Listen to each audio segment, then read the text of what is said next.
اللهم صل على سيدنا ومولانا محمد معدن الجود والکرم وآلہ وصحبہ وبارک وسلم۔ تمام تعریف اللہ تعالیٰ جل جلالہ کے لیے، ہر قسم کے درود و سلام نبی مکرم سید عالم صلی اللہ علیہ وسلم کی ذات والا صفات کے لیے حمد و صلات کے بعد، اللہ تبارک و تعالیٰ نے شیطان سے جب کہا نا کہ تو نکل جا، تو لعنتی ہے، تو اس نے یہ عرض کیا کہ مولا مجھے مہلت دے۔ اللہ کریم نے فرمایا جا تجھے مہلت دی، کتنی؟ الی یوم الدین، قیامت کے دن تک تجھے مہلت دی۔ شیطان نے کچھ اختیارات کا بھی مطالبہ کیا، اللہ تعالیٰ نے اسے وہ اختیارات بھی عطا فرمائے۔ اللہ کے حبیب صلی اللہ علیہ وسلم فرماتے ہیں کہ جس طرح تمہاری رگوں میں خون دوڑتا ہے، اس طرح شیطانی وساوس بھی دوڑتے، اور شیطان کی قوت کا، اختیار کا یہ حال ہے کہ الشیطان جاسم علی قلب ابن آدم۔ نبی پاک صلی اللہ علیہ وسلم نے فرمایا شیطان ہر آدمی کے دل کے ساتھ چمٹا رہتا ہے، اتنی اس کی قوت ہے۔ شیطان ہر آدمی کی ناک پر بیٹھ کر رات گزارتا ہے۔ وہ رات ناک پہ کیوں بیٹھتا ہے؟ فرمایا اس لیے کہ وہ کہتا ہے جب سانس اکھڑنے لگے گی تو اسے معاذ اللہ گمراہ اور کافر کر کے ماروں۔ شیطان کو پتہ چل جاتا ہے کہ بندے نے نیکی کا ارادہ کیا ہے تو اس کے پیچھے لگ جاتا ہے۔ کسی سے پوچھے صاحب آپ محفل میں نہیں آئے، نماز میں نہیں آئے، تو کہتے میں نکلا تھا نماز کے ارادے سے، پھر شیطان نے مجھے گمراہ کیا۔ شیطان کی زندگی کا یہ حال ہے کہ اب تک اسے موت بھی نہیں آئی۔ اس کے اختیار کا یہ حال ہے کہ وہ جہاں چاہتا ہے پہنچ جاتا ہے، جو چاہتا ہے وہ کر لیتا ہے، وہ دلوں تک رسائی رکھتا ہے۔ اب ذرا لوگوں کے عقیدوں کا حساب لگائیے گا، وہ اللہ کے دشمن کی ساری طاقتیں مانتے جانتے، اللہ کے دوستوں کی طاقت ہی نہیں مانتے، دشمنوں کی طاقتیں مانتے ہیں۔ شیطان ہر جگہ موجود ہے، کوئی بندہ فتویٰ نہیں لگائے گا۔ اور اگر آپ کہہ دیں نبی پاک ہر جگہ موجود ہے، اگر کہیں حضور کی روحانیت ہر جگہ موجود ہے، نبی پاک صلی اللہ علیہ وسلم اس طرح دیکھ رہے ہیں جیسے ہاتھ کی ہتھیلی کو دیکھ رہے ہیں، تو رٹا شروع ہوتا ہے کہ نہیں؟ کوئی نہیں ہوتا؟ تو ان سے پوچھو شیطان کی دفعہ تو فٹافٹ ہی مان گئے ہو۔ کیسے نادان لوگ ہیں کہ اللہ کے مخالف کی، دشمن کی طاقت تو مانتے ہیں، اللہ کے محبوبوں کی طاقت ہی نہیں مانتے، اس طرف توجہ نہیں کرتے۔ تو شیطان کو اللہ نے قیامت تک مہلت دی ہے، وہ گمراہ کرے گا، اس کو اختیارات دیے ہیں، وہ رستوں میں بیٹھے گا، وہ دلوں سے چمٹے گا، وہ انسان کی سانس اکھڑنے تک اس کی ناک پر بیٹھ کر اس کا انتظار کرے گا۔ یہ طاقت، یہ اس کی کوشش، یہ اس کی جدوجہد۔ تو یا اللہ، شیطان نے تجھ سے گمراہ کرنے کے لیے اتنی ساری طاقت لے لی، مہلت لے لی، تو بندے گمراہ ہوں گے تو تو نے اس کا کیا بندوبست فرمایا ہے؟ تو رب کریم نے فرمایا میں قیامت تک اولیاء اللہ بھیجتا رہوں گا، قیامت تک، قیامت تک اللہ کے بندے آتے رہیں گے، اپنی فکر سے، اپنی سوچ سے، اپنے درد سے، اپنے پیغام سے، اپنی جدوجہد سے۔ شیطان جتنی چاہے گمراہی پھیلائے، لیکن اللہ اجمیر میں ایک ولی بھیجے گا جو لاکھوں کو کلمہ پڑھا دیا کرے گا، ایک بندے کی برکت سے لاکھوں لوگ دین میں داخل ہو جائیں گے۔ ایک داتا علی اجمیری کی وجہ سے اللہ پورے بر صغیر میں اسلام کے قدموں کو مضبوطی عطا فرما دے۔ تو اللہ فرماتا ہے اگر میں نے دشمن کو اتنی اجازت دی ہے تو میں نے دوستوں کو بھی بڑی رحمتوں سے نوازا ہوا ہے۔ اللہ کے بندے، اللہ کے دوست، اللہ کے محبوب، ان کی گفتگو، ان کا انداز، ان کے پاس اٹھنے والے، بیٹھنے والے، ان کے ساتھ رہنے والے، ان کی بات سننے والے، انہیں ان کی باتوں سے خوشبو آتی ہے۔ وہ لوگ جب قریب ہوتے ہیں اور جب ان کے پاس اٹھتے بیٹھتے ہیں تو اس نور کی برکت سے شیطان کے سارے وار ضائع ہو جاتے ہیں، سارے وار۔ شیطان پوری جدوجہد کرتا ہے، کوشش کرتا ہے، لیکن اللہ کے ولی کی ایک بات، آج بیٹھے نا ہر گلی میں، ہر چوک میں شیطان، لیکن پھر بھی مسجد خالی، نہیں کرا سکا، اس لیے کہ اگر شیطان کے پاس طاقت ہے تو رب رحمان کے بندوں کے پاس بھی بڑی طاقت ہے۔ تو یاد رکھ لے، اولیاء اللہ کا وجود ہر زمانے میں رہا، ہر زمانے میں۔ یہ علیحدہ بات ہے کہ ہر شعبے کے اندر کمزوری آئی ہے تو یہاں بھی آئی ہے، لیکن ولی کبھی نہ ختم ہوئے ہیں نہ کبھی ختم ہوں گے، یہ موجود ہیں ہر گلی میں، ہر نگر میں، ہر کونے میں۔ بات صرف اتنی ہے کہ لوگوں نے میری طرح تنقید کی اینک لگا لی ہے۔ ہم لوگ زاویہ نگاہ نہیں بدلتے، ہم زاویہ نظر نہیں بدلتے، ہم کمیاں دیکھتے ہیں، شر دیکھتے ہیں، خیر نہیں دیکھتے، ہم غلبہ نہیں اپنی طبیعت بے عقیدت کا ڈالتے، اس لیے ہمارا نقصان ہوتا ہے۔ اور یہ بھی شیطان کا وار ہے، یہ بھی شیطان کا وار کہ وہ ہمیں کسی اللہ والے کے قریب جانے نہیں دیتا۔ تو یاد رکھیں، نبی پاک صلی اللہ علیہ وسلم کی امت کے جو اولیاء ہیں، ان ولیوں نے ہر زمانے میں ڈٹ کر شیطانی قوتوں کا مقابلہ کیا۔ نبی پاک صلی اللہ علیہ وسلم کے بعد آپ دیکھ لیں، ایک ایک شخص ایسا ہوا ہے جس نے لاکھوں لوگوں کی ہدایت کا وہ بندہ ذریعہ بن گیا۔ امام جعفر صادق سے لے کر امام اعظم ابو حنیفہ تک، اور امام اعظم ابو حنیفہ سے لے کر امام شافعی، امام احمد بن حنبل تک، اور پھر حضرت جنید بغدادی، حضرت سری سختی، حضرت سیدنا معروف کرخی، اور سب سے بڑھ کر محبوب سبحانی حضور غوث پاک جیلانی رضی اللہ تعالیٰ۔ آپ کبھی ان لوگوں کی فکر کو سمجھیں، ان لوگوں کے مزاج کو سمجھیں۔ ان کی باتیں ایسی ہوتی تھی کہ ایک ایک جملے سے دلوں میں انقلاب برپا ہو جاتا تھا، ایک ایک بات سوچ کے زاویے بدل دیتی تھی، افکار اور نظریات میں تبدیلی آ جاتی تھی۔ وہ علیحدہ بات ہے کہ سارا رٹا 11ویں کا رہ گیا ہے، لوگ سمجھتے ہیں 11ویں اصل ہے، اسی پہ مناظرہ، اسی پہ۔ اور یہ بھی مخالفوں کی سازش ہے کہ وہ بزرگوں کی کچھ باتوں کو مناظروں کا رنگ دے کے ان کی اصل تعلیمات سے لوگوں کو دور کر دیتے ہیں۔ 11ویں تو ایک مستحب فعل ہے، 11ویں یعنی کرائیں تو ثواب ہے، کوئی نہ کرائے تو گناہ۔ کتنے گھر ہیں جن میں 11ویں نہیں پکتی؟ کسی نے کبھی فتویٰ دیا ہے کافر ہو گئے معاذ اللہ، یہ گناہگار ہو گئے۔ 11ویں، اور جو پکانے والے ان سے بھی ایک گزارش ہے کہ 11ویں مستحب ہے، اس کے لیے مسجدوں میں اعلان نہیں کرنے چاہیے، اس کے لیے فجر سے پہلے سپیکر نہیں کھول جانا چاہیے کہ سارا محلہ چندہ دے 11ویں پکانی ہے۔ مستحب فعل ہے، اور مستحب کے لیے سوال کرنا منع ہے، منع ہے سوال کرنا۔ اعلیٰ حضرت نے لکھا ہے کسی نے عمرے پہ جانا ہے، دل تڑپ رہا، پھر بھی اس کے لیے سوال کرنا منع ہے، کسی کو کہہ نہیں سکتا کہ میں نے جانا ہے۔ حالانکہ نبی پاک کے روزے کی حاضری اگر کسی نے ایک دفعہ بھی نہیں دی، اعلیٰ حضرت فرماتے ہیں حضور کے روزے پہ جانا امت کے لیے واجب ہے۔ تو اس کے لیے جب سوال کی اجازت نہیں تو مستحب کام کے لیے لوگ سویرے سپیکر کھول لیتے اور جناب گلے لگے ہوئے ہیں یہاں 11ویں کا حصہ ڈالو، تو 11ویں کا یہ مقصد نہیں۔ لنگر شریف تبرک ہے، برکت ہے، شفا ہے، سارا کچھ ہے، لیکن اس کے لیے سوال کرنے کی اجازت نہیں ہے۔ اپنی مرضی سے کچھ لوگوں کو توجہ اگر ہے اور وہ مل کے کوئی ایسا بندوبست کر لیتے ہیں تو اس میں منع نہیں، لیکن اس کو جو اس کا شریعت کے اندر درجہ ہے اس درجے میں رکھا جائے، اس میں مناظرے ہوتے ہیں، بحث ہوتی ہے۔ حالانکہ 11ویں اصال ثواب کی ایک قسم ہے، 11ویں اصال ثواب کی ایک، کل شریف بھی اصال ثواب ہے، 10واں بھی، 40واں اصال ثواب، یہ ساری قسمیں اصال ثواب کی ہیں۔ آپ کل شریف کہتے ہیں، ہندوستان والے تیجا کہتے ہیں، ہم اپنی سہولت کے لیے کل شریف کا ختم جا کے چوتھے دن بھی رکھ لیتے ہیں۔ کبھی کسی عالم نے کہا نہیں ہوتا، کیونکہ مستحب ہے، اس کے لیے تعین وقت صرف سہولت کے لیے کیا جاتا ہے۔ تو 11ویں ایک اصال ثواب ہے۔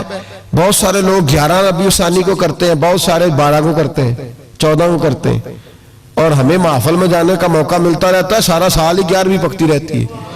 لوگوں نے اپنی سہولت کے لیے وقت رکھا ہوا ہے، کسی نے 17 تاریخ رکھ لی ہے، کسی نے 18 رکھ لی ہے۔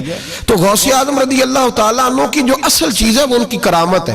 پھر ہمارے یہاں ایک اور بحث چلتی ہے کہ اللہ کے ولی کچھ دے سکتے ہیں کہ نہیں دے سکتے، اللہ کے ولی کچھ دے سکتے ہیں کہ، میں نے پہلے کہا ہے شیطان دے سکتا ہے، گمراہی پھیلاتا ہے۔ کبھی کسی بندے نے فتویٰ نہیں لگایا کہ مولانا یہ آپ کیا کہہ رہے ہیں، حالانکہ کسی بندے سے بھی پوچھو نا، وہ کام سارے خود کر رہا ہوتا ہے، ڈال شیطان پہ رہا ہوتا ہے، وہ فارغ ہو جاتا ہے، کہتا ہے اس نے مجھے کرنے نہیں دیا۔ وہ خدا کے بندے تو قدم تو بڑھا، تو رب رحمان کا بندہ ہے، اور اللہ کے بندے شیطان سے طاقتور ہوتے ہیں، تو آگے بڑھنا، تو اس پہ کھاتے میں ڈال کے چپ کر گیا۔ اللہ کے ولی بڑا کچھ دیتے ہیں، اور جو اللہ کا ولی, سنو جملہ یاد رکھو, جو رب کریم کا بندہ دل میں رسول اللہ کی محبت ڈال دے, اس سے زیادہ بھی کوئی نایاب چیز ہو سکتی ہے؟ اس نے تیرے دل میں مصطفیٰ کا پیار ہی ڈال دیا ہے, تو ابھی تک کہہ رہا ہے ملتا ہے کہ نہیں ملتا. تجھے مانگنے کا طریقہ نہیں آتا, ورنہ وہاں سے تو سارا کچھ ہی ملتا ہے. اس کی وجہ کیا ہے؟ کرامت ہے کیا؟ اللہ کا ولی کس طرح دیتا ہے؟ اللہ کا ولی اللہ سے لے کے دیتا ہے, اور بات صرف اتنی ہے کہ اسے اللہ کو منوانا آتا ہے. اللہ کے ولیوں کو, اللہ کو, یہ نبی پاک کیا کریں گے؟ یہ شفاعت کیا ہے؟ حضور قیامت کے دن کیا کریں گے؟ اللہ کو منائیں گے.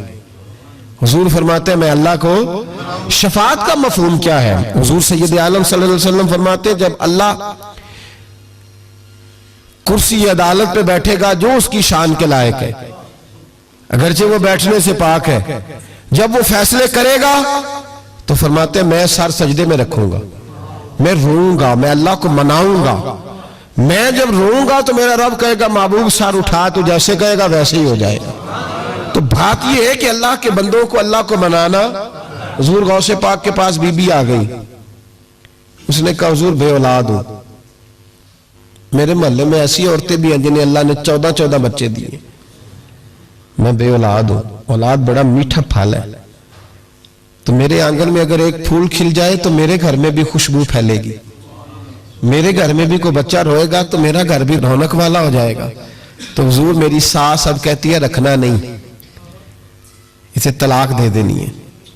میرا خاوند مجھے کہتا ہے میں مجبور ہوں, میں نے بڑا عرصہ تجھے نبھایا ہے, تو حضور میں غریب ہوں, میرے پہ نظر کرم ہو جائے, میرے لیے دعا کرے, میرا مالک مجھے ایک بیٹا دے دے.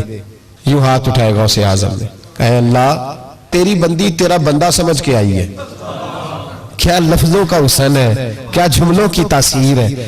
اے اللہ تیری بندی تیرا بندہ سمجھ کے آئی ہے, تو مہربانی کرنا جو تو نے اس کے دل میں ڈالا ہے وہ اسے عطا بھی فرما دے. لفظوں کا, جملوں کی ترتیب دیکھیں, جو تو نے اس کے دل میں ڈالا ہے اسے عطا بھی کر دے. تو حاطف غیب سے ندائی عبد القادر اس کے نصیبے میں ہی نہیں, مقدر میں نہیں. میں نے کہا انہیں منوانا آتا, جب کہا نا نہیں تو غوث پاک رو پڑے, کہنے لگے میں سمجھ گیا ہوں تو مجھے رسوا کرنا چاہتا ہے, تو مجھے رسوا کر دے, تو رسوا کرنا. تجھے نہیں پتا تھا عبد القادر کے پاس جا رہی ہے, تو مالک ہے, تو اس کے ارادے سے آگاہ نہیں تھا. مولا تو بے نیاز ہے, تجھے پتا تھا میرے پاس آ رہی ہے. ٹھیک ہے, یہ کہے گی لوگوں سے جا کے کہ میں عبد القادر کے دروازے تک ہو آئی ہوں, مجھے تو کچھ نہیں ملا. تو ٹھیک ہے مولا میں تیری رضا پہ راضی, تیری قضا پہ شاکر, ٹھیک ہے نہ دے میں راضی ہوں, تو مجھے رسوا کرنا چاہتا ہے. بس ابھی دعا ہو ہی رہی تھی کہ حاطف غیب سے ندائی عبد القادر تو بول کتنے بیٹے دوں, بولنا کتنے بیٹے دوں, خدا کے فضل سے ہم پر ہے سایہ غوث اعظم کا, ہمیں دونوں جہاں میں ہے سہارا غوث اعظم کا. کہا تو بول کتنے دوں, تو کہا یا اللہ چل ایک مانگنے آئی تھی, مہربانی کر 7 عطا کر دے. 7, ایک بیٹا لینے آئی تھی, رب کریم نے اسے 7 بیٹے عطا فرمائے. وہ بھائی تجھے منوانا ہی نہیں آتا, تو اس رستے کا مسافر ہی نہیں, تو اس رستے کا مسافر ہی نہیں, تجھے منوانا ہی نہیں آتا. ہمارے بزرگ گزرے حاجی صاحب رحمت اللہ علیہ, تو مدرسہ ان کا چھوٹا تھا, کہتے تھے مجھ سے نہیں چندے مانگے جاتے, میرا چھوٹا ہی ٹھیک ہے. چھوٹا ادارہ تھا, تو لوگ بچہ داخل کرانے آتے ہیں, صاحب بچہ داخل کر لیں, کہتے گنجائش نہیں, جتنے کمرے تھے بچے داخل ہو گئے. جو سیانے بندے تھے انہیں پتا تھا, کہتے تھے ٹھیک ہے آپ نہ داخل کریں, ہم بد مذہبوں کے مدرسے میں داخل کرا دیتے, ہم بد مذہبوں کو, بس ٹھیک ہے آپ نہ کریں, ہمارے پاس ہے وہاں ایک مدرسہ پیٹنے والوں کا, وہاں داخل کرا دیتے ہیں. تو صاحب کہتے ہیں او یار کڈو کوئی گنجائش ہوئے, اس کو رکھو کسی جگہ پہ, کوئی کمرہ دیکھو, میرے والے کمرے سے اٹھا لو. لوگوں کو انہیں منوانا آتا تھا, جن کو پتا تھا کس بات پہ مانیں گے انہیں منوانا آتا تھا. میں نے بریلی شریف میں یہ رنگ دیکھا ہے, جب کسی بات پہ بریلی کے بزرگ پریشان ہوتے اور کوئی آزمائش آتی ہے تو جو جاننے والے لوگ ہیں وہ کہتے ہیں چلو حضور کی کو نعت چھیڑ دو.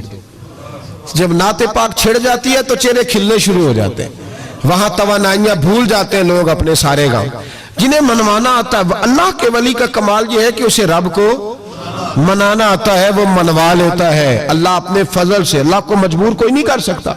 اللہ اپنے فضل سے اس کی بات مانتا ہے. کتب علی نفسہ الرحمہ، اپنے فضل سے مانتا ہے. تو حضور غوث پاک رضی اللہ تعالیٰ عنہ نے لوگوں کو بڑا نوازا. ایک شخص آیا، اس نے آ کے کہا حضور میرے ابا جی میں آپ کا مرید ہوں، عقیدت مند ہوں، رات میں نے باپ کو خواب میں دیکھا ہے تو دوزخ کی آگ میں جل رہا ہے، میرا فوت ہونے والا باپ میں نے بڑی تکلیف میں دیکھا ہے.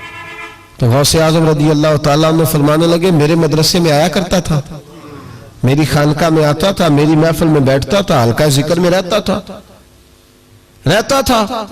تو اس نے کہا حضور کبھی کبھی آتا تھا، کبھی کبھی. غوث اعظم نے مصلی بچھا لیا، کہا یا اللہ تیرا وعدہ نہیں کہ جو اہل اللہ کے مجالس ذکر میں بیٹھے گا تو اسے شکی نہیں کرے گا، اسے صحیح. اور یہ مسلم شریف کی حدیث ہے. اب مسئلہ یہ بن گیا، پہلے سنی دلیل نہیں مانگتا تھا، کہتا ٹھیک ہے، اب سنی بھی کہتا ہو نہیں یہ آپ کیا کہہ رہے ہیں. یہاں ہمارے اندر بھی کمی ہے. نہ اللہ کے ولی کے منہ سے جو نکلتا ہے وہ رب کی رضا والا جملہ ہوتا ہے. میری اب طبیعت نہیں مانتی، میں بہک ہونے لگا ہوں، میرا نہیں طبیعت مانتی کہ اپنے لوگوں کو دلیلیں دی جائیں. ہم تو ماننے والے لوگ ہیں، ہمارے لیے تو بزرگوں کا اشارہ بہت کافی ہونا چاہیے. مولانا امجد علی اعظمی صاحب اعلیٰ حضرت کے خلیفہ ہیں، وہ کہتے ہیں کہ دن میں نے تقریر کی، تقریر کے بعد ایک شخص نے مجھ سے حوالہ پوچھا تو میں ساری رات روتا رہا. میں نے کہا یا اللہ یہ تیرے بندے کیا سمجھتے ہیں کہ ہم جھوٹ بولیں گے ان سے؟ یہ میں بات بیان کر رہا ہوں ممبر پہ بیٹھ کے، وہ غلط ہو سکتی ہے. فرماتے ایک دفعہ زندگی میں ایسا ہوا تو میں نے رات رو کے گزار. یہ کیا بات ہوئی؟ ہمارے ہاں اب اس قدر زیادہ جس آدمی، ایک بندہ کہنے لگا بخاری سے کھول کے دکھائیں، میں نے اس کے آگے بخاری رکھ دی، میں نے کہا پڑھو، کہنا میرے کو تو نہیں پڑھی جاتی. تو میں کہا پھر تو اعتبار کر، پڑھی نہیں جاتی تو پھر اعتماد کر. عجیب بات ہے کہ ہم جو ممبر میں بیٹھا ہوا ہے، مصلی میں بیٹھا ہوا ہے، اسے تو کم از کم دیانتدار جان لیں. تو اپنے اندر سے یہ چیز ختم کریں. سنی تو عقیدت مند ہوتا ہے، اس کی طبیعت، اس کے تو مزاج کے اندر لطافت ہوتی ہے، وہ تو ہلکے سے جملے سے مسکرا کے سارا کچھ مان جایا کرتا ہے. تو یہ جو پراپوگنڈے کا آپ شکار ہو رہے ہیں اس سے باہر آئیں. بہرحال بات بیان کر دیتا ہوں. حضور غوث اعظم رضی اللہ تعالیٰ عنہ کہنے لگے اے اللہ تیرا وعدہ نہیں؟ دلیل کیا ہے؟ مسلم شریف کی حدیث، نبی پاک علیہ السلام نے فرمایا جو ذکر کرنے والوں کی مجلس میں خالی بیٹھ جائے اللہ تبارک و تعالیٰ اسے بھی سعادت عطا فرما دیتا ہے. اگر شکی ہو، بدبخت ہو تو اللہ اسے نیک بخت فرما دیتا ہے. تو حضور غوث اعظم حضور کی اس دعا کا وسیلہ دینے لگے، یا اللہ تیرا وعدہ نہیں تھا؟ وہ یہاں آیا کرتا تھا تو خدا بندہ اس کی قبر پہ عذاب. وہ شخص کہتا ہے میں گھر میں جا کے سویا، دوبارہ میرے ابا جی ملے تو مجھے کہنے لگے بیٹا عبد القادر کے پاس جاتے رہنا، عبد القادر کے پاس جاتے رہنا، جو ان کی مجالس پہ جاتا ہے اللہ اس سے بڑا ہی راضی ہوتا ہے، وہاں جاتے رہنا. تو بھائی ان لوگوں کو رب کریم کا منانا آتا تھا، لیکن ان کا اصل کمال کیا تھا؟ تربیت. ان کا اصل شعبہ کیا ہے؟ سارے بولے، اصل شعبہ تربیت. اب بھی نا اگر ہمارا مزاج تربیت کا بن جائے نا، نبی کریم صلی اللہ علیہ وسلم نے فرمایا کہ حکمت مومن کی گمشدہ میراث ہے، اسے ڈھونڈا کرو.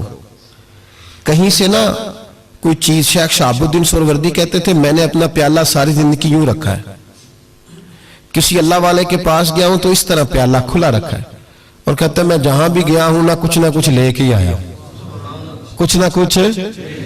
آپ یہاں کسی بندے کو کبھی بٹھائیں، اس کو کہیں کہ تو کراچی سے لے کر پشاور تک اللہ کے ولیوں کی، علماء کی درباروں کی بات بتا، وہ ہر جگہ سے 6-7 نقص نکال کے لائے گا. ادھر ایسے ہوتا ہے، ادھر ایسے ہوتا ہے، ادھر ایسے ہوتا ہے، ادھر ایسے ہوتا ہے. آپ کس چکر میں لگے ہوئے؟ ہم نے تو اپنے حصے کی خیر کٹھی کرنی. کیوں وہ والی اینک لگائی ہے جس اینک پہ ہم نے گرد تنقید کی ڈال لی ہے؟ لوگ اور ساری زندگی تنقید کرنے والا اندر سے خالی ہے. اس کی زندگی اس طرح ہے جس طرح پاگلوں کی ہوتی ہے، بول بول کے اور تنقید کر کر کے اس نے اپنے دل کی زمین بنجر کر لی ہے، کوئی شے ہاتھ نہیں آئی، کیونکہ وہ ساری زندگی سمجھا ہی نہیں. جو خیر والے لوگ تھے، شیخ شہاب الدین کہتے ہیں پیالہ دل کا سیدھا کر کے گیا ہوں جہاں گیا ہوں، اور جہاں بھی گیا ہوں وہاں سے کچھ لے کے ہی آیا ہوں. کیا کر کے آیا ہوں؟ کچھ نہ کچھ، بولیے کچھ نہ کچھ میں لے کے آیا ہوں. یہاں ہر بندہ اعتراض کر رہا ہے، ہر بندہ کچھ نہیں جی خیر کوئی شے نہیں. او خدا کے بندے یہ جو تمہیں اذانیں جماعتیں عبادتیں ریاضتیں درود سلام ذائقے یہ جو کچھ نظر آ رہا ہے تو اس کا مطلب ہے اللہ کے بندے موجود ہیں, ان کی برکت سے نظر آ رہا ہے نا سارا کچھ. تو اولیاء اللہ کے پاس لوگ خیر لینے جاتے تھے, ان کی زندگی کے مقاصد تربیت تھی, خیال تھا. غوث اعظم کے زمانے میں کہ گویا تھا. آج تو لوگ بزرگوں کے نام پہ ساز رنگ کی محفلیں سجاتے ہیں نا. گویا تھا غوث اعظم کے زمانے میں, گانے گاتا تھا. تو غوث اعظم اسے سمجھاتے تھے کہ یہ طریقہ درست نہیں. اور ہمارے زمانے میں جس کی ہاں میں ہاں ملاؤ وہ راضی رہتا ہے, اور کسی بات پہ ٹوک دو تو فوراً ناراض.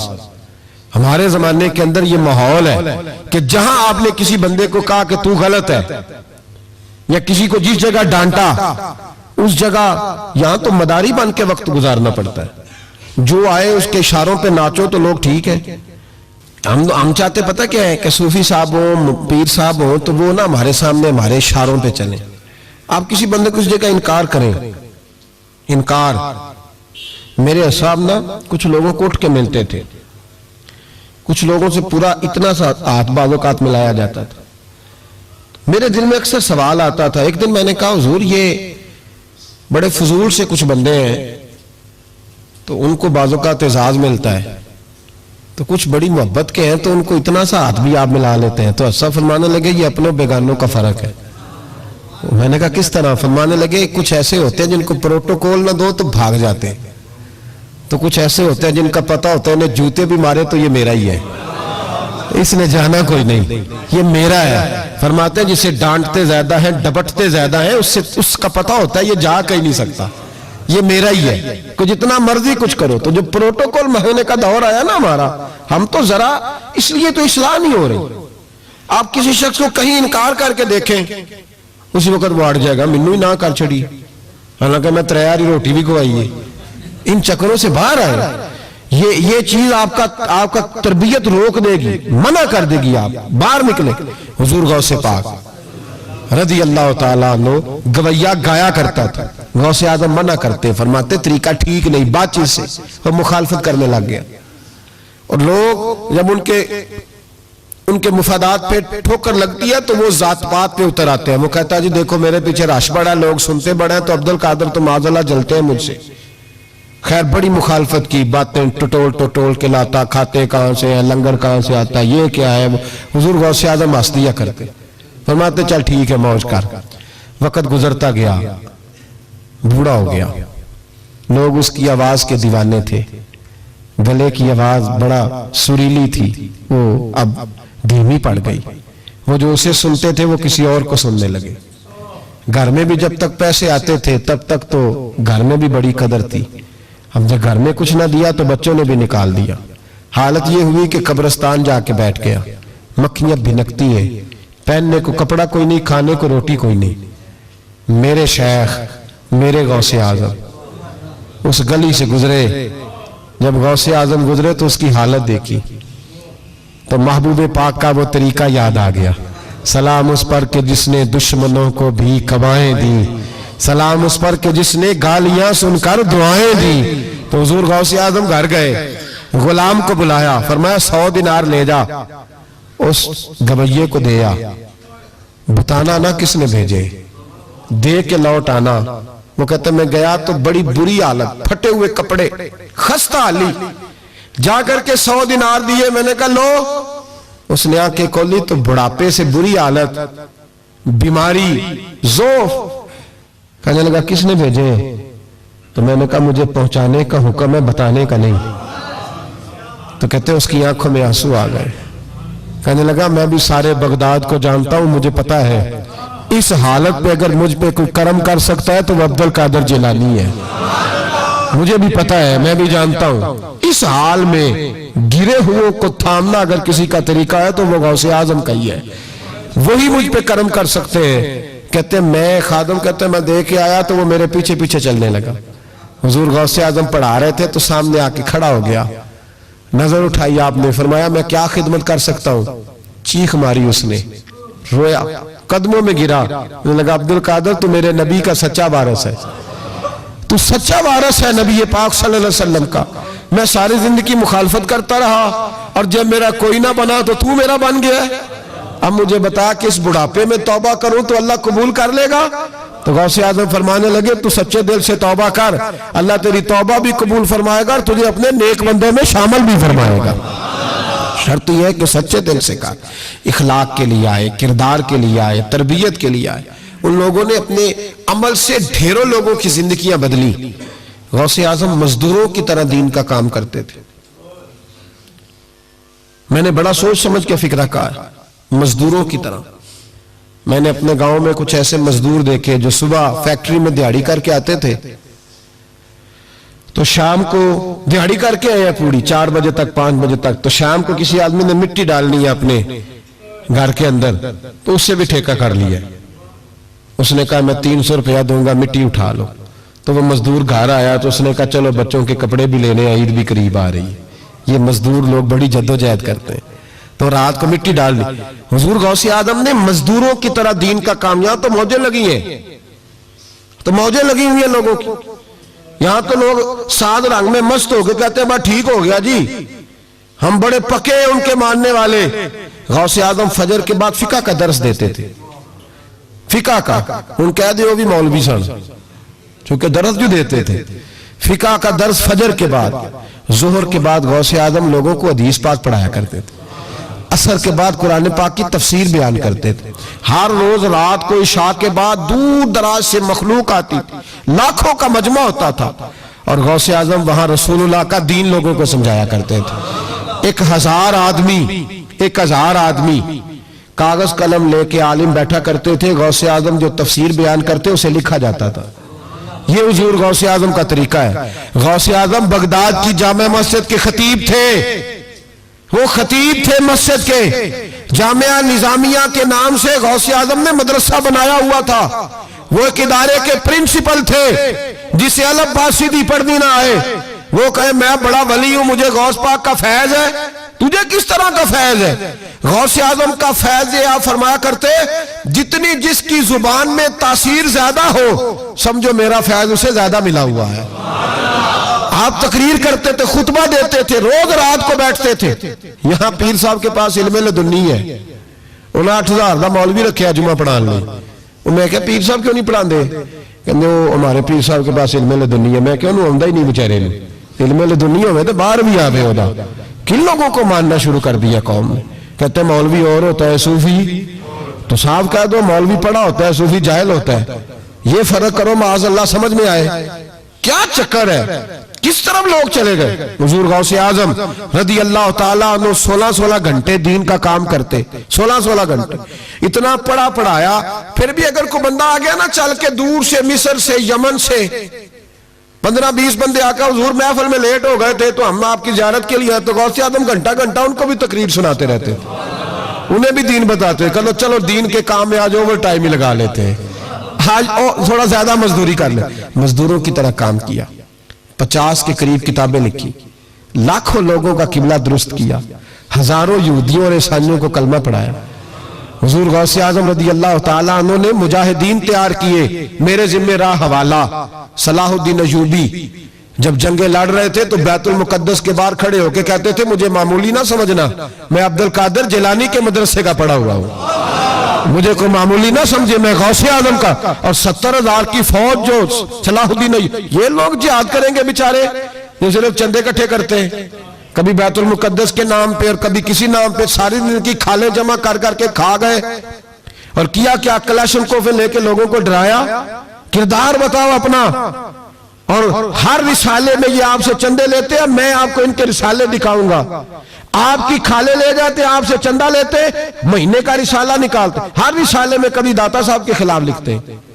انہوں نے اپنے رسالے میں لکھا لاہور میں جو علی اجویری کا مزار ہے وہ شرک کا اڈا ہے، اور دیو کھلا ہے انہوں نے، اور چندے دو ان کو.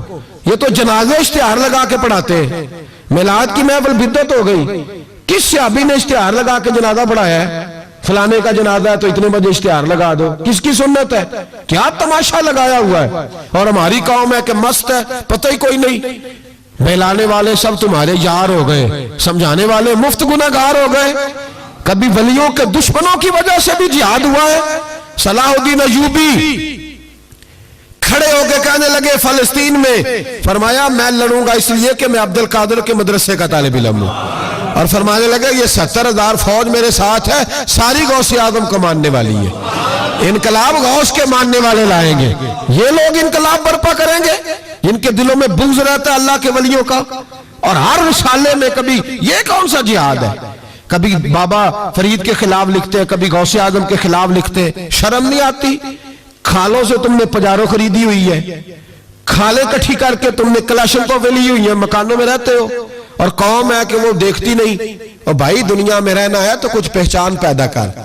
لباس خضر میں یہاں سینکڑوں رہزن بھی پھرتے ہیں، ہر داڑھی پگڑی والے کو دیندار نہ سمجھ لیا کرو، خدا را یہ پہچان پیدا کرو، جس کے مرضی پیچھے لگ جاتے ہو۔ حضور غوث پاک شیخ عبد القادر جیلانی رضی اللہ۔ اور آج کل کی میں جاتا ہوں نا محفلوں پہ تو میں دوستوں سے کہتا ہوں، آپ کوئی دوست ٹائم لینے آتے تو میں پوچھتا ہوں محفل کیوں کرانی ہے؟ محفل کہنے ثواب واسطے، تو میں کہا سورۃ یاسین پڑھا لو کار، ساری زندگی ثواب کے چکر میں رہو گے، انقلاب کب آئے گا؟ میلاد کی محفل کر لو، سارا سال برکتیں نازل ہوں گی۔ محفل کو ایک روپ دو، ایک رنگ دو، محفل ایک انقلاب کا نام۔ غوث اعظم نے ہمیں وہ والی محفل سکھائی ہے جس میں بے نمازی آتا تو نمازی بن کے جاتا، جس کے اندر چور ڈاکو آتا تو توبہ کر کے جاتا، جس کے اندر کوئی ماں باپ کا نافرمان آتا تو گھر جا کے ماں باپ کے پیروں میں بیٹھ جاتا۔ ثواب کے لیے محفل، ثواب کے لیے 11ویں، اس سے باہر آئے، بڑا ہو گیا یہ کام۔ نعت خان بھی چلے ہوئے ہیں پکے ہی، وہ بھی ادھر کو سفر کر رہے ہیں، ادھر کو سفر، وہ بھی سارے ثواب اکٹھا کر رہے ہیں، کہتے تو محفل کرا تو بخشیا جائے گا۔ جدے ہاتھ نوٹاں جدہ تھی انہوں کہتے چوری صاحب شیر تیری نظر ہی، اور میں کہا ظالمہ شیر نبی پاک دا تے نظر بندے دی کر چھڑے ہی، کچھ سوچ۔ اور جس نے پیسے زیادہ دیے اس کہتے ہیں عاشق رسول ہے۔ میں کہا تو کتھوں موڑ لئی لوکاں نو عشق دیے ڈگریاں ونڈدا پھردا ہے، کدھر سے تو نے یہ لے لی سٹیمپ جو لگاتا ہے یہ عاشق ہے یہ عاشق نہیں؟ محفل کرانا لا پاویں بجلی چوری کردا ہوئے تو عاشق رسول ہے۔ تو یہ باہر ہے حضور غوث اعظم، ہر روز محفل ہوتی تھی، لیکن جو آتا تھا اللہ اس کا دل بدل دیتا تھا۔ اور چونکہ ریاکاری نہیں تھی، تسنع نہیں تھی، بغداد میں محفل ہو رہی، غوث اعظم تقریر کر رہے ہیں، بارش شروع ہو گئی، لوگ بکھرنے لگے، تو حضور غوث اعظم رضی اللہ تعالیٰ عنہ سر جھکا کے کہنے لگے مولا تو دلوں کے بھید تو جانتا ہی ہے نا، اگر یہ بندے میں نے اپنے لیے اکٹھے کیے تو سارے بھگا دے، اور اگر تیرے لیے اکٹھے کیے تو پھر بھی تیری مرضی ہے، تو دلوں کے بھید جانتا ہے۔ لوگ کہتے ہیں سارے بغداد میں بارش ہوتی تھی، جہاں غوث اعظم کا جلسہ ہوتا تھا وہاں نہیں ہوتی تھی، وہاں نہیں ہوتی تھی، اس لیے کہ انہیں اللہ کو منانا آتا تھا، انہیں طریقہ پتا۔ حضور غوث اعظم نے اپنی گفتگو سے، تقریر سے، خطبے سے، الفتح الربانی حضور غوث اعظم کی تقریروں کی کتاب چھپی ہوئی ہے، آپ کے ملفوظات ہیں، آپ کے خطبے۔ اور بھائی اس کو لوگ معمولی کام سمجھتے ہیں، بس ثواب کے لیے کر لو، خدا را غوث اعظم کا طریقہ تو سمجھو۔ اور پھر تبلیغ فرمائی، دین کا کام کیا، نذرانے نہیں بٹورے، نذرانے نہیں بٹورے، اور اس طرح نہیں کہ مولوی صاحب کا سیاست سے کوئی تعلق نہیں، میرے لاکھوں مرید ہیں، میں نے نہیں چھیڑنا حکومت کو، ایسے نہ ہو جائے حکومت میرے خلاف ہو جائے، یہ کوئی چکر نہیں۔ بادشاہ وقت آیا نذرانہ دینے، وقت کا بادشاہ نذرانہ دینے آیا، وہ کہتا میں رستے میں سوچ رہا تھا کہ اگر یہ ولی ہوئے تو مجھے پتہ چل جائے گا، اگر تم نے سیب کھلائے نا، سیب کا موسم نہیں پھر تو ولی اللہ ہے، اور اگر سیب نہ کھلائے تو پھر نہیں میں مانتا، ٹھیک ہے نا جی؟ جس طرح کے آج مرید ہوتے ہیں لوگ، کہتے ہیں سیب کھلائے تو پھر بادشاہ تھا نا، تو کہتے ہیں میں 2 تھیلیاں شرفیوں کی بھی لے گیا کہ پیر صاحب کو پیسے دوں گا تو نرم بھی ہو جائیں گے میرے حق میں، پیر ہو جائے تو نرم اللہ ماشاءاللہ۔ کہتے ہیں میں گیا تو میرے دل میں خیال تھا اگر آج بے موسمہ سیب کھلائیں تو ولی مانوں گا۔ کہتے ہیں غوث اعظم نے یوں ہاتھ اٹھائے، موسم بھی نہیں تھا پر 2 سیب ان کے ہاتھوں میں آ گئے، اور آپ میری طرف سیب بڑھا کے کہنے لگے ولایت کو سیبوں سے نہیں تولنا چاہیے، تو سیبوں سے تولتا پھرتا ہے، یہ تو اللہ کی رضا والا کام ہے۔ یہاں کو تاجر تھوڑی محنت کرے، کھاد شاد ڈالے تو وہ بھی بے موسم پھل اگا لے گا، تو کس چیز سے میری ولایت چیک کر رہا ہے؟ یہ پکڑ چھری اور یہ پکڑ سیب اور کھا۔ کہتا میں نے کاٹ کے کھایا تو سیب کڑوا نکلا۔ غوث اعظم کہنے لگا کیا ہوا، کڑوا ہے؟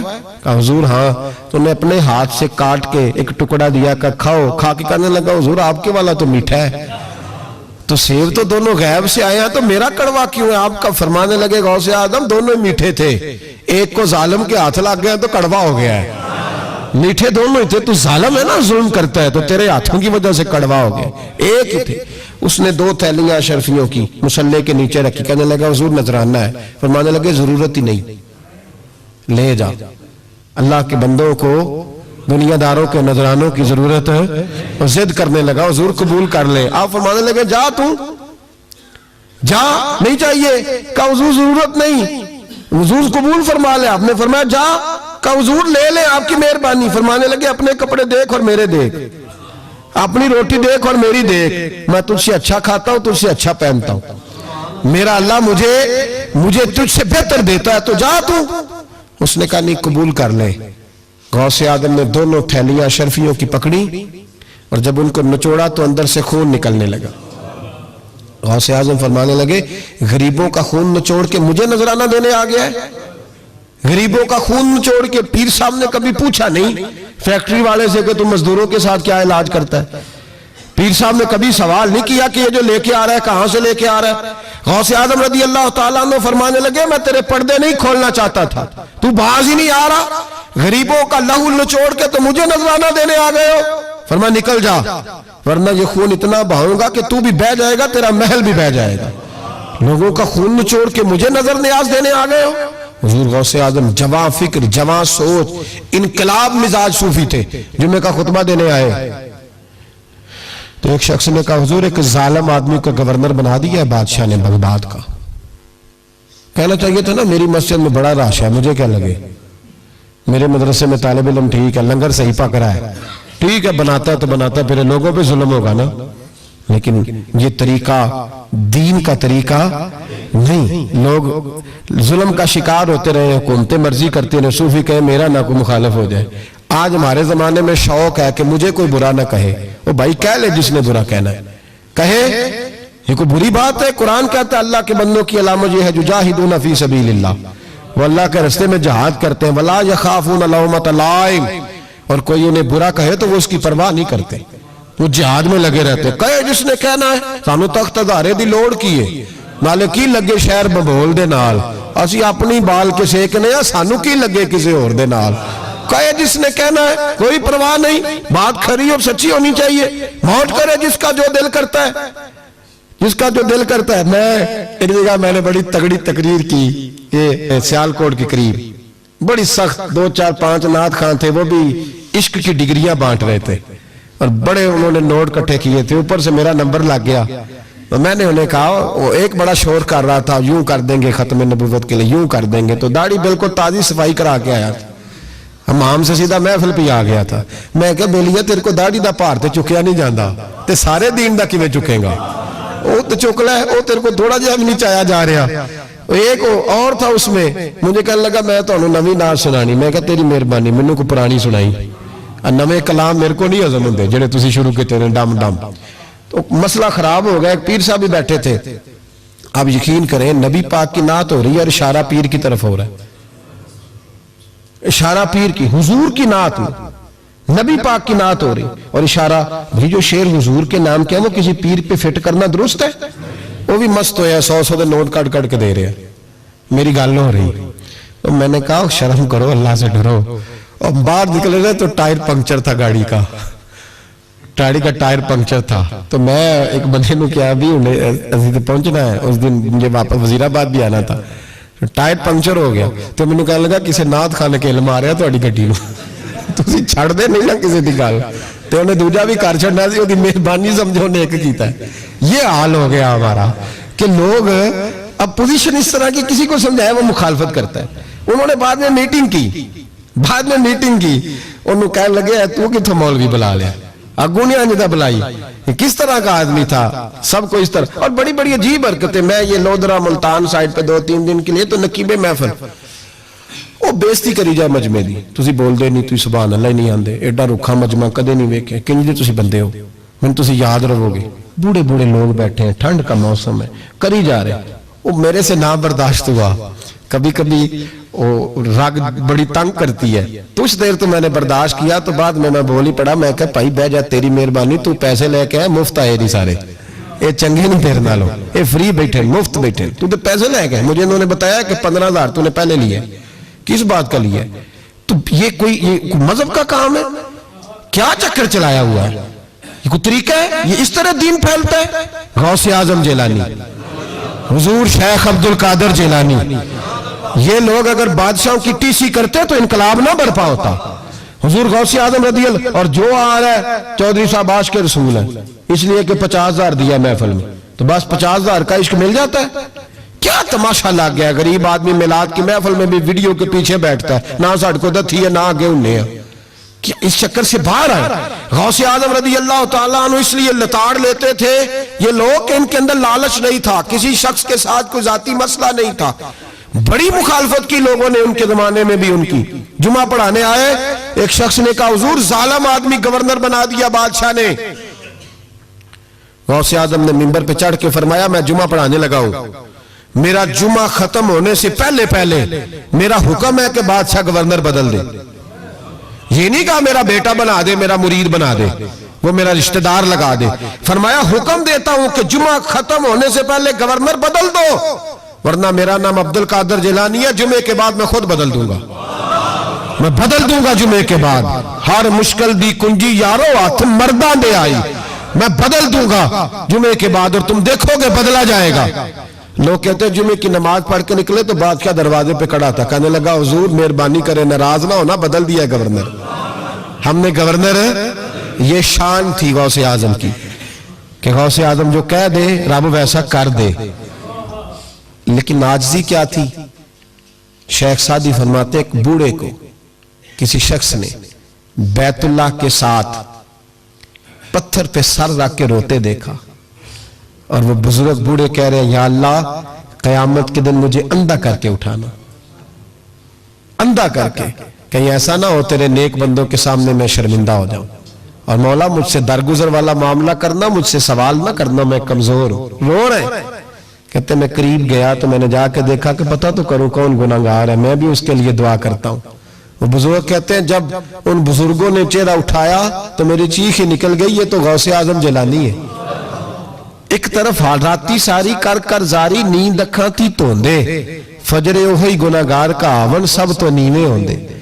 جن لوگوں نے سینکڑوں سال ہو گئے جن کو گئے، اور آج بھی ان کی جلائی ہوئی شمع روشن ہے، جنہوں نے اپنی زندگی ساری دین کے کام میں لگائی، 40 سال تک ساری رات اللہ کی عبادت کی، کتابیں لکھی، دین پڑھایا، لیکن جب رب کے ساتھ تعلق ہوا تو کہا نہیں ہم کمزور ہیں، یا اللہ معافی دے دے۔ بھائیو ہمارے بزرگوں نے ہماری تربیت کی، انہوں نے ہمیں سمجھایا، انہوں نے ہمیں کہا کہ فیض اس چیز کا نام نہیں کہ تو کہے بڑے میرے بارے نیارے ہو گئے دکان چمکنے لگی، فیض تو یہ ہے کہ تیرا دل دین سے کتنا جڑا ہے، تیرے اندر روحانیت کتنی پیدا ہوئی، اخلاقی قدریں تیری کتنی بحال ہوئی۔